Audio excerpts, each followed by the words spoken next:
In competitive kayaking, what really separates the winners from the rest of the pack? You might think it's just raw power or endurance, but it's not always that simple.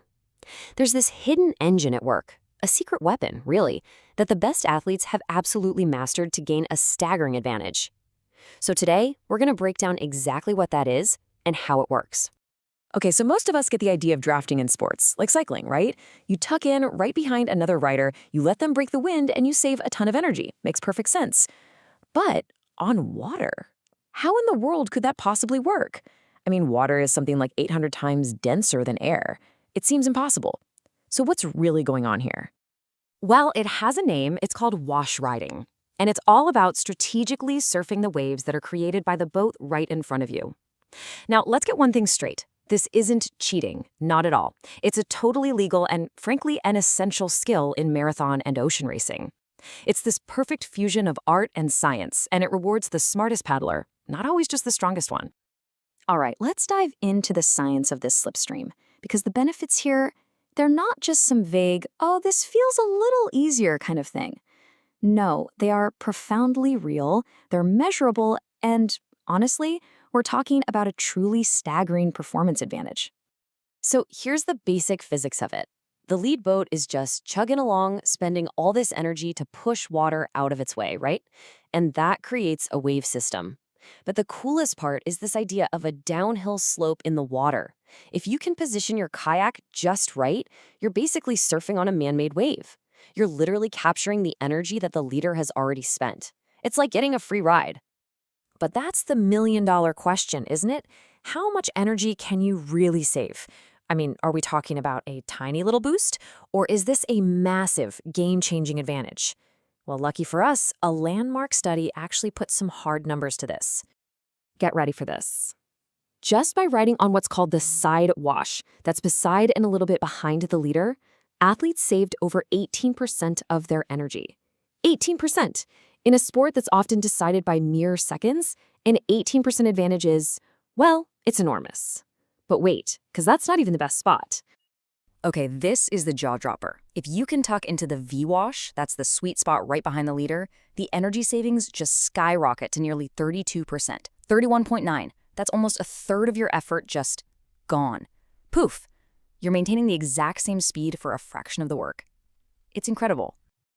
And this chart just lays it all out, plain as day. Look at this. To keep up the pace, the poor person in the lead is cranking out over 190 watts of power, but the rider in the side wash, only about 155. And then look at the V-wash rider, just 129 watts. That is a massive, massive difference in physical output. And it's all thanks to smart positioning. And here's where it gets really mind-blowing. This isn't just about saving some gas for a final sprint. We're talking about active recovery, mid-race. Imagine an athlete who is just completely maxed out. They're on their physical limit, about to get dropped. They can slip into this V-wash, and their body can literally start clearing out lactate. Their heart rate can come down. They are recovering while still going at full race pace. Okay, so now that we know the why, let's talk about the how. How does this actually play out tactically in a race? Because it's not as simple as just finding that one magic spot and staying there. Mastering the wash means understanding all the different positions and making these constant trade-offs between efficiency, stability, and your race tactics. So you've basically got three key positions to think about. First, there's the stern wash that's directly behind the leader. It's the easiest and most stable spot. Then you've got the side wash, beside and a little behind. Great visibility from here, very tactical. And then there's the V-wash. That's the golden ticket for saving energy, but it comes with a pretty big challenge. And this table really lays out the chess match perfectly. Just look at the V-wash. You get very high energy savings, but the stability challenge is high. It's turbulent back there, and your tactical advantage is low because you're kind of boxed in.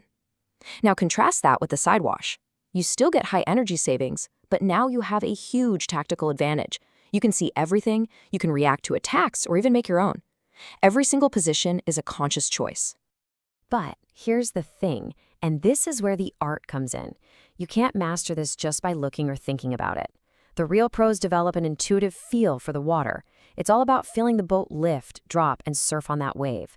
It's a skill that's built over thousands and thousands of hours on the water until it's just pure instinct.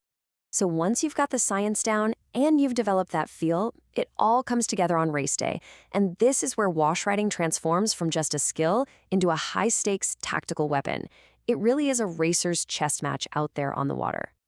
I love this description of a race pack, an uneasy alliance. Think about it. Everyone in the pack is cooperating. They're working together, maybe taking turns pulling at the front, because they all know that together they can go way faster than any one of them could alone. But they're still competitors, and that fragile cooperation can shatter in an instant. And that's usually when the attacks begin. A smart leader can actually weaponize their own wake to try and drop someone. They can throw in a sudden, sharp surge of speed to try and pop a rider off the back. They can accelerate hard on the inside of a turn, using the wave to literally push a follower wide. Or, if they're really savvy, they might sprint through a choppy or shallow section of water, making it almost impossible for anyone behind them to hang on. Of course, for every attack, there's a defense. The absolute best way to hold on is to anticipate the move before it happens. Riding on that sidewash gives you the visibility you need to react instantly. From there, it's all about staying incredibly close, without making contact, and maintaining a parallel line through the turns to neutralize those attacks and hold on to that precious energy-saving spot. Now, this high-speed chess match doesn't just happen in a vacuum, right? To navigate a pack successfully, you have to understand both the official written rules of the sport and, maybe even more importantly, the unwritten code of race etiquette. And that unwritten code is what really governs the pack. The cardinal rule, number one with the bullet, is avoid contact. If you're the rider behind, any collision is considered 100% your fault, period. Then there's the expectation, especially in smaller groups, that you share the work. Everyone's supposed to take a turn leading. If you just sit in the back the whole time, you're going to earn a pretty bad reputation, fast. Which brings us to a very controversial but perfectly legal tactic, and a character you'll find in almost every race, the wash sucker.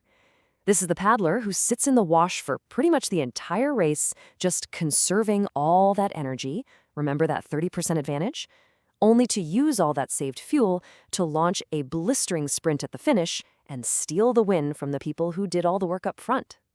And that really leaves us with the ultimate question, one that gets to the very heart of the sport's tactical and ethical tension. Is the wash sucker a brilliant strategist who's just playing the game perfectly within the rules? Or are they a poor sport, violating that unwritten code, that spirit of cooperation? You know, there's no easy answer here. And that is exactly what makes this hidden engine of kayaking so incredibly fascinating.